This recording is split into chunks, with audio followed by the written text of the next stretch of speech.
Seja bem-vindo ao curso básico de Teologia Boanerges. Estamos aí no nosso 29º módulo, falando sobre a homilética. E muito prazer a você que tem acompanhado, você que tem curtido. Que Deus lhe abençoe poderosamente. Essa é a primeira aula, falando sobre a homilética. E na aula de hoje, vamos falar aí, vamos dar uma introdução, dessa aula. Espero que você, em nome de Jesus, possa aproveitar muito, tá? Bom, quando falamos de homilética, é importante falar para você que a palavra ela é um veículo, de comunicação, a qual pode ser expressada de várias formas, como a que eu estou fazendo agora, de forma falada, de forma gesticulada, enfim. Há uma comunicação entre um e outro, E os gregos, eles deram o nome de homilia, aonde veio a palavra homilética, o que significa a arte de pregar sermões eclesiásticos ou religiosos, tá? E o estudo da homilética, ela pode ajudar, sim, os pregadores a conhecerem algumas regras essenciais em questão ao evangelho, na área humana, da comunicação e das verdades bíblicas. O pregador evangélico, ele é um homem que foi designado por Deus para que pudesse, então, anunciar a palavra, anunciar a verdade, aí com toda a aprovação, conforme diz 2 Timóteo, capítulo 2, versículo 15, procura apresentar-te a Deus aprovado como obreiro, que não tem do que se envergonhar e que maneje bem a palavra da verdade. Tendo a observação da homilética no preparo de um sermão, não visa simplesmente suprimir, a inspiração do Espírito Santo, não tem a intenção, a homilética ela não tem a intenção de suprimir ou de tirar a participação do Espírito Santo em questão à pregação do Evangelho. Na realidade, o estudo da homilética ele é importante porque ele fornece ao pregador alguns recursos, que ele vai elaborar alguns pensamentos na ordem lógica do texto, pelo qual ele está ali pregando e pelo qual ele está ali anunciando. Falando assim, vou falar sobre o objetivo da homilética. Bom, a homilética tem como objetivo ajudar o pregador, na confecção de sermões mais eficiente, e isto, porque vai beneficiar o pregador e beneficiar o auditório que está ouvindo ele, ou a igreja que está ouvindo ele, porque é um sermão homileticamente preparado, mais assimilável, aonde dá uma compreensão melhor, em questão ao que é falado. O que não é, primeiro o que a homilética não é. Bom, a homilética, a primeira coisa que você tem que entender, ela não substitui uma vida espiritual e devocional diante de Deus. Também, ela não é substituta da pessoa do Espírito Santo, jamais. Também ela não é uma garantia de um ministério eficiente. Ela agrega para toda a eficiência do ministério, mas ela não é. Então, o que é homilética, então? É o auxílio e uma exposição às ideias. É também o auxílio e um estudo em análise de cada texto. É uma compreensão de que o sermão tem muito mais do que o pregador possa falar. A boca fala do que do seu coração está cheio. É uma compreensão de que Deus colocou no mundo certos recursos ou alguns recursos, dos quais devemos aproveitar, inclusive a ciência, que é a comunicação verbal. Jesus e a homilética. No ministério de Cristo, a homilética ocupou um lugar central no que diz respeito à sua pregação plena. Embora, fortemente ousado a dar primazia a outros métodos e abordar o povo de Deus, ele veio pregando. Marcos 1,14, na sinagoga de Nazaré, o mestre descreveu a si mesmo como divinamente enviado para evangelizar os pobres e para pregar liberdade aos cativos e anunciar o ano aceitável do Senhor. Lucas 4, 18 e 19. Os evangelhos nos apresenta 4 inesquecíveis, dos pregadores itinerantes na sinagoga, no ponto e nas planícies da beira-mar. A pregação de Jesus continha todo o sabor da bondade divina. Era um clamor insistente para que houvesse uma paixão e poderosa para a urgência. A pregação direta é, sem dúvida, um convite à consciência da razão,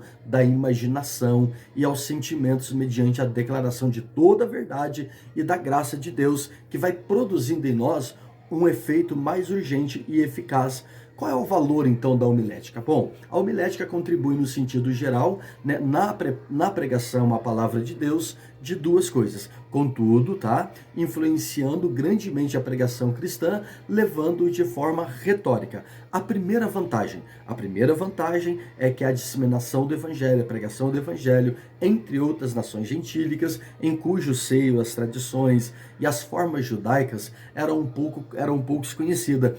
Basta então lembrarmos da crítica a qual Paulo vai fazer a alguns de Coríntios e como ele dedicava ao ouvir Apolo por ser eloquente, poderoso em suas palavras. A segunda é que a coisa que influi é a conversão dos homens, a qual tinha sido aí, tá?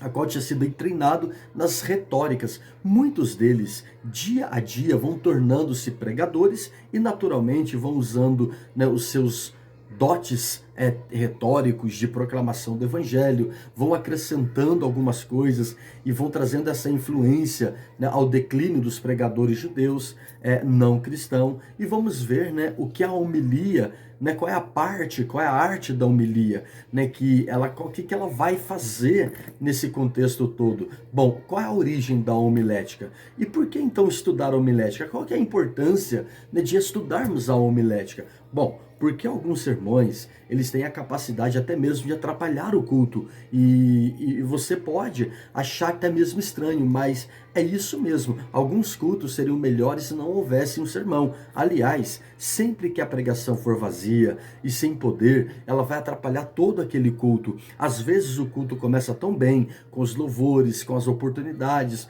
né, com a participação da congregação, as orações fervorosas, e tudo vai bem até que começa o sermão. E é nesse ponto, tá? E é nesse ponto, né, que começa então a tortura, né, dos adoradores que estão ali vendo, né, a pessoa expor a palavra de Deus, expor as escrituras. Então é ali que começa então todo o processo. Sendo então muitas igrejas geralmente estão vazias em seus cultos de doutrina, não é porque o povo trabalha ou estuda na sua maioria das vezes. Sabe por quê? É porque o pastor, às vezes, ele apacenta mal a ovelha, né? Que as ovelhas fogem dos seus ensinos vazios, né? E maçantes. Portanto, assim diz o Senhor, o Deus de Israel, acerca dos pastores que apacentam o meu povo: vós despertastes as minhas ovelhas e as afugentastes. Jeremias 23, 2. Bem disse um certo pastor experiente: as pessoas abandonam a igreja não tanto por uma verdade rigorosa que lhes são ensinada, mas pela fraca mensagem sem começo, nem meio e nem muito menos o fim. E pode até ser que Deus faça milagre, possa até ser que aconteça alguma coisa, mas graças a Deus que ainda assim acontece. Mas na realidade, todo sermão ele deveria ter, né, toda uma retórica, toda uma explicação, um conteúdo histórico para enriquecer a informação. Qual é a origem da homilética? A homilética, propriamente dita, nasceu muito cedo na história humana, embora não como esse termo, né? Homiléticos, que é a arte de pregar sermão, e homilia é a arte de falar elegantemente na oratória eclesiástica, tá? Mas como a oratória pictografia, sistema primitivo das escrituras, do qual as ideias são expressas aí por meio de desenhos, das quais são figuras simbólicas, e ela surgiu na Mesopotâmia há mais de 3.000 anos antes de Cristo, geralmente para auxiliar aí, tá, a necessidade de que os sacerdotes tinham de prestar conta dos recebimentos e gastos e cooperação, né, que pertenciam e que faziam as suas prédicas em defesa à existência miraculosa dos deuses do paganismo. O sistema sumeriano viera a ser protótipo, tá? Primeiro tipo ou exemplo dos outros importantes sistemas de escrita, como os egípcios, por exemplo. Bom, com o tempo, então, com o termo designativo, entretanto, a homilia, né, ou a homilética, com o termo designativo, né, com as suas técnicas, sistematização, adaptação, as habilidades humanas, nasceu entre os gregos um nome de retórica. Depois foi adaptada, né, no mundo romano como nome de oratória e finalmente pelo mundo religioso agora como homilética. E aí então temos a retórica, a oratória, que tornou um sinônimo para identificar o discurso persuasivo, né, que era profano, porém a homilia, entretanto, passou a identificar um discurso sacro-religioso que também é persuasivo, que também tem como uma intenção, né, trazer a informação a partir do século IV depois de Cristo, né? A partir desta época, dessa data, os pregadores cristãos começaram a estruturar suas mensagens seguintes, né, seguindo as técnicas da retórica e da oratória romana, com o efeito, porém, desde o primeiro século da era cristã.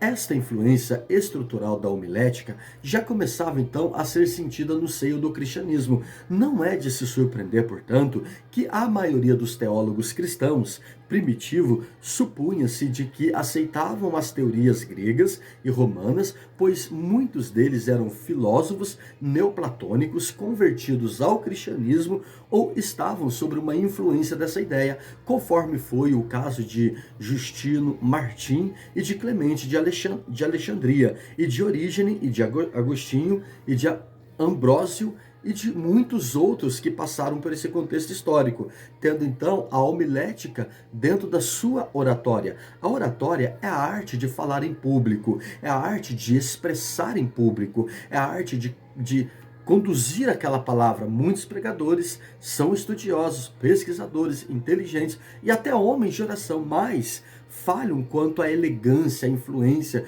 quanto à transmissão da mensagem divina. Não alcançam assim muito com o objetivo. Falar de forma elegante não é falar palavras inefáveis, bonitas, não. Falar de forma elegante é falar de forma pela qual quem está te ouvindo entenda de fato o que você está falando, entenda de fato como você está falando. Temos então a homilética e a retórica. A palavra retórica, ela vem do grego e vai derivar-se de retos, palavras faladas e baseando-se na observação do raciocínio. Retórica, no seu sentido mais amplo, significa a teoria e a prática da eloquência, seja falada ou escrita. A retórica falada é a oratória. A retórica define as regras e regem toda a composição e o discurso em prosa que se propõe influir na opinião ou no sentimento das pessoas. O primeiro homem a traçar as normas de um discurso foi Corax, né, um sofista, nome aplicado pelos antigos gregos dos homens eruditos, né, em seus ensinamentos, que tendiam a enfatizar a arte da retórica, a arte do falar, a arte do ensinar e do conduzir. E esse discurso deveria ter a seguinte disposição: introdução, narração, argumento, observação racional e peroração, ou a conclusão. Sócrates se opôs aos ensinos retóricos dos sofistas por causa da conduta deles e da sua falta de ética, mas reconheceu que ela poderia, né, se revestir do significado na medida que vai se submetendo à filosofia, tendo então a homilética como a eloquência, né? A palavra eloquência, ela vem do latim e significa o ato e o efeito de falar bem, de conduzir bem, né, aquela palavra, de conduzir bem aquela conversa. Há 4 maneiras de persuadirmos aí e convencermos alguém a seguir a nossa orientação. A primeira, né, é pela força. Exemplo, usando uma arma, algo do tipo, para fazer com que a pessoa faça o que queremos. A segunda é da força pessoal, como exemplo, usando a psicologia, aplicando um devido conhecimento e a pessoa então compra aquela ideia e segue o que você está falando. A terceira é pela força social, usando então aí as leis, né, os costumes, os impostos, enfim, o que é usado pelo Estado. E a quarta é pela força verbal. Essa é a força da fala ou da escrita. Sendo assim, a eloquência pode definir, né, como um conjunto de qualidade de um pregador que leve seus ouvintes a aceitarem suas palavras. Sem eloquência, não há uma retórica. A oratória ou a homilética, sem uma eloquência, não há orador e até mesmo pregador. A eloquência, ela vai distinguir um orador de um tagarela que fica enchendo aí, em português claro, linguiça em cima do púlpito. Então, o pregador que se preza como pregador, ele tem que ter o bom comportamento e a boa postura de pregar a palavra, a homilética e a comunicação. Comunicação é um processo verbal ou não, de compartilhar informações com outra pessoa, de forma que ela possa compreender aquilo que está sendo dito a ela. A palavra comunicação, do latim, é comunicativo e é composto de 3 outras palavras com um conjunto. Muniz, presente e dádiva.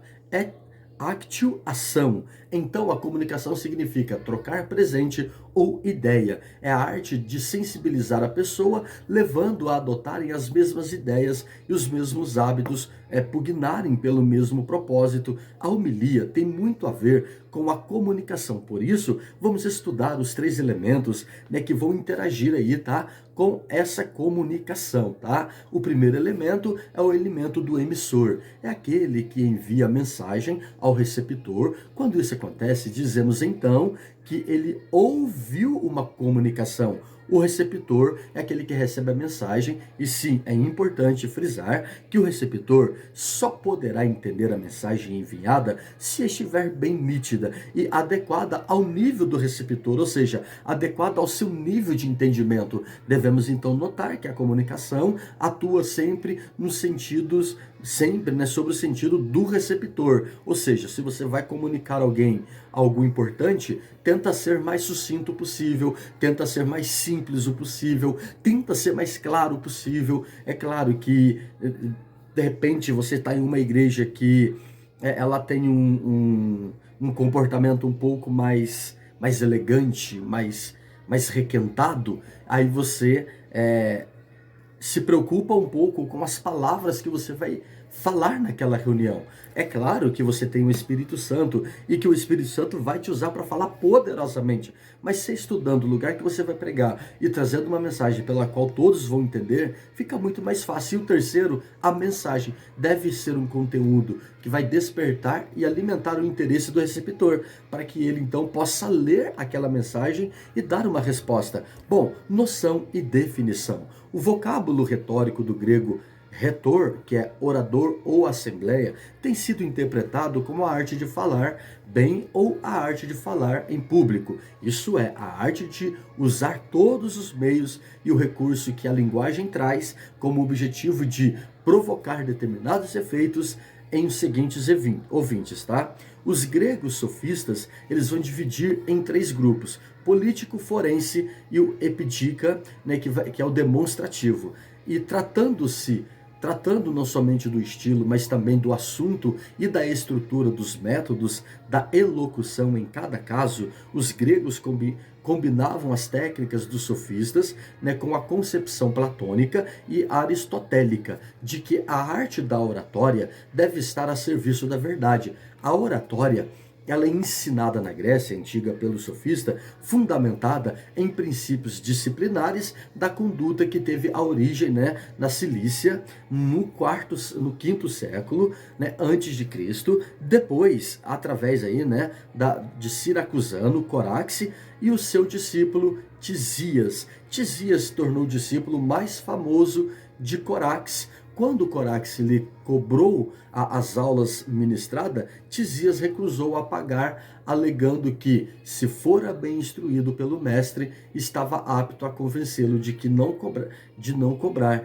E se este não ficasse convencido, era porque o discípulo ainda não estava divinamente preparado, fato de que desobrigava de qualquer pagamento. E o resultado é que Tisias ganhou a questão. As regras do discurso. Coraxe, ele formulou uma série de regras para dividir os discursos em 5 partes. A primeira parte, o prêmio, depois narração, argumentação, né, observações adicionais e a rogação ou epígolo. As regras estabelecidas por Corax tinha por finalidade, orientar os advogados que se opunham a defender as causas das pessoas e que desejavam aí, reaver seus bens e propriedades tomados pelos tiranos. Os sofistas foram os primeiros a dominar com facilidade a palavra modulada nesse princípio.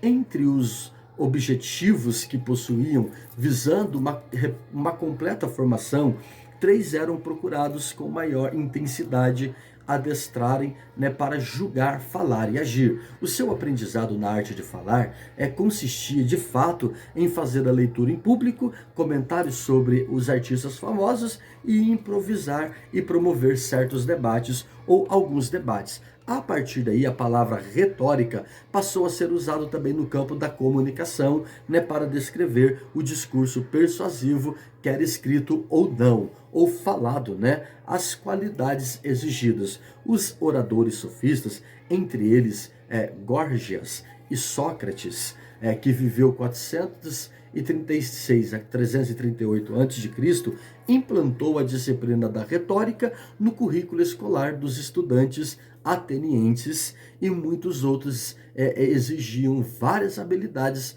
dos oradores. Entre todas, 15 são considerados imprescindíveis, como a memória, habilidade, inspiração, criatividade, entusiasmo, determinação, observação, teatralização, síntese, ritmo, voz, vocabulário, expressão corporal, naturalidade e o conhecimento. Então, há um conjunto de exigências para uma boa retórica. Os filósofos, então, destacam como Platão, entre 347 a 430, Aristóteles, entre 322 a 382 a.C., e Cícero, entre 44 a 106 a.C., que deram muita atenção aos princípios a serem seguidos por quem desejava levar homens a crerem e a reagirem. Paulo, pelo que parece, observou que esse princípio da retórica levaria alguns oradores cristãos ao extremo, afirmando então,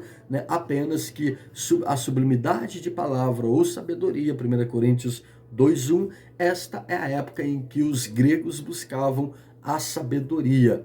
O retor entre os gregos era o orador de uma assembleia. Entre nós, entretanto, a palavra retor veio a ter o significado proposto como mestre da oratória ou de oratória. O objetivo do orador retórico, era, através do seu discurso laureado, de persuadir os sentimentos nas discussões e nas deliberações sobre os problemas da democracia. As reuniões eram processadas nas praças ou nos areopagos, e logo se percebeu que o cidadão falantes de fácil verbo se expressava mais adequadamente e dominava a situação no sentido sempre vitoriosos.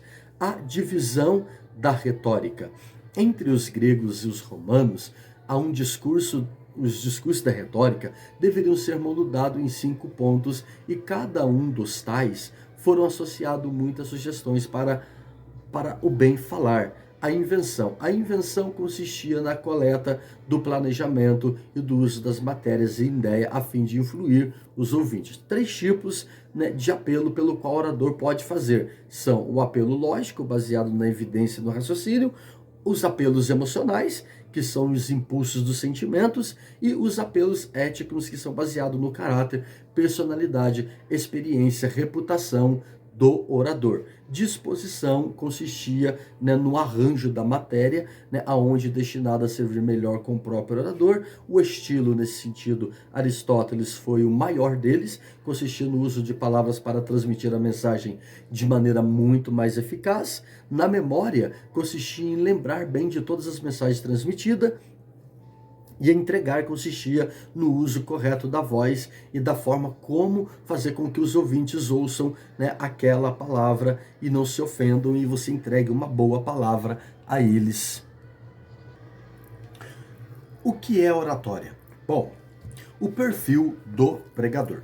A importância da matéria da homilia, ou da homilética, Sendo a homilética a arte de pregar, deve então considerar a mais nobre tarefa existente na terra. O próprio Senhor Jesus Cristo, ele deixou bem claro em Lucas 16:16 e diz: "Ide pregai o evangelho". Quando a homilética é observada e aplicada, vai proporcionar então aos ouvintes uma melhor compreensão do texto. A observação da homilética traz uma orientação do orador. A eloquência é um termo derivado do latim eloquentia, o que significa elegância no falar, falar bem, ou seja, garantir o sucesso de uma comunicação a qual seja capaz de convencer o outro. A gente sabe que quem convence é o Espírito Santo, porém, a eloquência da palavra, a eloquência da pronunciação vai fazer com que o ouvinte, ele te ouça melhor. É a soma das qualidades que o pregador tem e não é uma garantia, tá? Pularia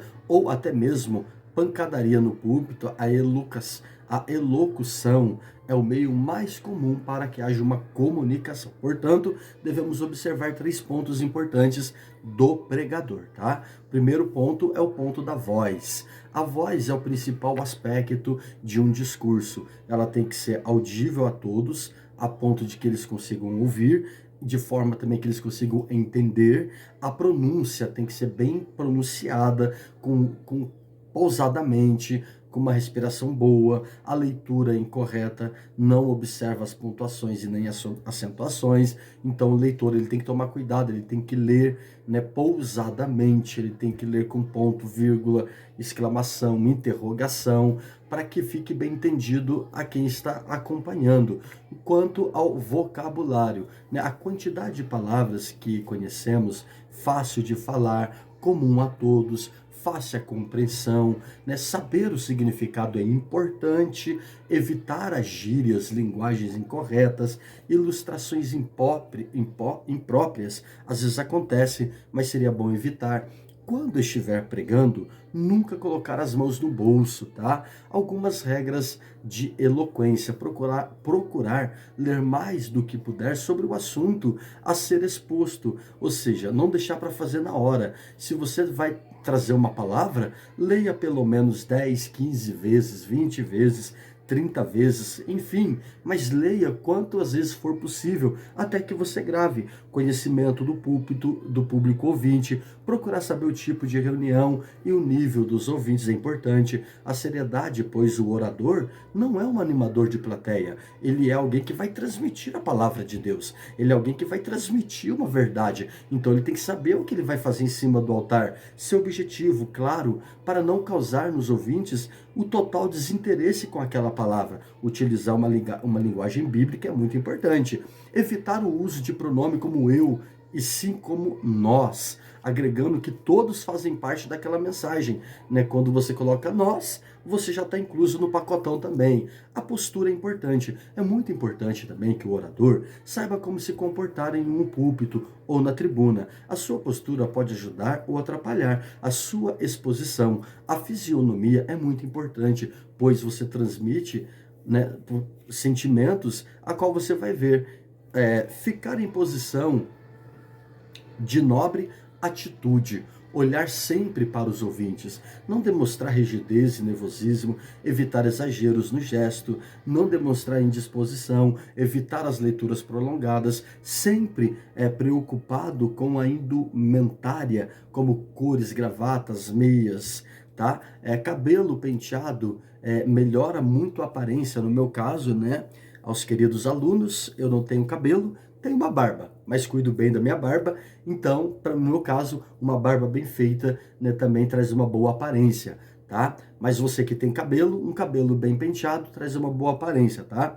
Apresentar também é muito importante. Lembre-se que existem muitos ouvintes e estão atentos, esperando receber alguma coisa boa da parte de Deus através de você. Então, se você vai numa igreja, o pessoal já vai saber seu nome, porque hoje os cartazes fazem isso, mas chegando lá, né, de forma educada: prazer, né, boa noite a todos, graça e paz, né, prazer, eu sou o pastor Ricardo, ou pastor Ricardo Oliveira, né, sou da comunidade evangélica pentecostal Fonte Glória, da cidade de Ouro Fino, Minas Gerais, e fui convidado, né, pelo vosso amado pastor João Ferreira de Cássio, só para né, para estar aqui essa noite, ministrando uma palavra, né, aos seus corações. Espero em nome de Jesus que o Espírito Santo fale através de mim, né, que vocês entendam a mensagem, e ali você vai se apresentando, né, ali você vai pregando. Uma coisa importante é: pregue menos de você e muito da palavra. Quais são, então, as classificações dos sermões? Bom, como classificar, né, ou como se classifica o sermão? Uma definição geral sobre isso, tá? Bom, há muitos tipos de sermões, vários meios de classificá-los. Alguns mestres de oratória classificam os sermões de acordo com o conteúdo ou assunto segundo a estrutura, ou ainda outros quanto aos métodos usados na dissertação da mesma mensagem. Então, o sermão encontra-se em classificados assim: sermões de natureza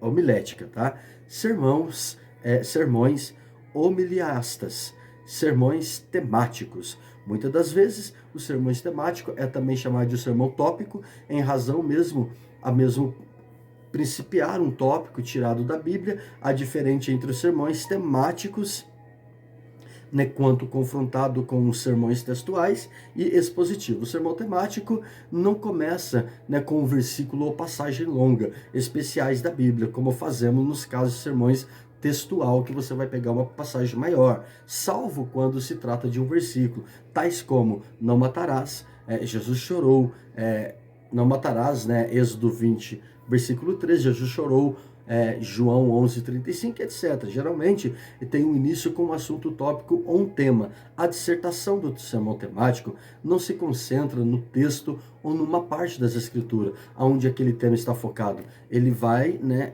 variar, ele vai então fazer uma análise dos versículos e vai então trazer uma compreensão maior. Sermões textuais, de acordo com aquilo que sugere o termo, é aquelas divisões principais que são divididas, né, que são derivadas de um texto constituído de uma breve porção, né, da Bíblia. Essa porção pode ser, dependendo da natureza do sermão, um versículo ou até mesmo 2 ou 3 versículos. Não se deve ser mais do que isto, pois neste caso se trata de uma porção para um sermão textual, e sim uma porção para um sermão expositivo. A importância do texto. O vocabulário do texto deriva-se do latim texere, cujo substantivo é textus e significa tecer. O que figuramente quer dizer que reunir e construir, compor, expressar pensamentos e colocar definições ali. E as definições teológicas. Teologicamente falando, o contexto passa então a ter um significado passo a passo em seus trechos, na leitura, no sentido e na informação que é trazida ao amado que está ouvindo. A variação no sermão textual, o pregador não se prende exclusivamente àquele assunto, ele vai comparando outros assuntos e vai expondo, né, aquelas ideias. O sermão expositivo, que parece um pouco com a estrutura como o sermão textual, o que eu acabei de falar, tá? Sendo necessário que ele assuma um caráter mais extenso, né, progressivo, um caráter histórico. O sermão temático gira em torno de um tema textual, no torno do texto, enquanto o expositivo no torno de um assunto de vários textos específicos, né, da unidade da mensagem. Para exemplificar, uma exposição sobre a vida, né, patriarca de Jó deve-se, caso tomar a base, no livro do capítulo 1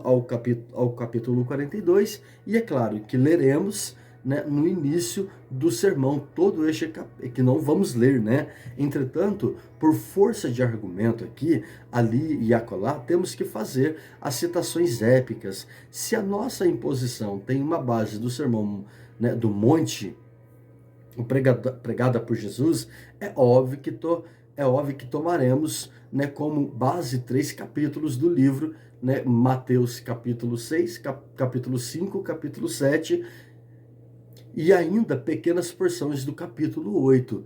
Numa exposição sobre a lágrima ou sobre alguém que chorou, teríamos então como base João 11:35, quando diz: Jesus chorou. Neste caso, o pregador explanaria a lágrima, né, como o comprimento, a altura da profundidade, e ia fazendo as várias ligações. Durante a fase preparatória, né, o pregador precisa unir ou reunir todos os recursos que estiver ao seu alcance. Primeiro, escolha a mensagem.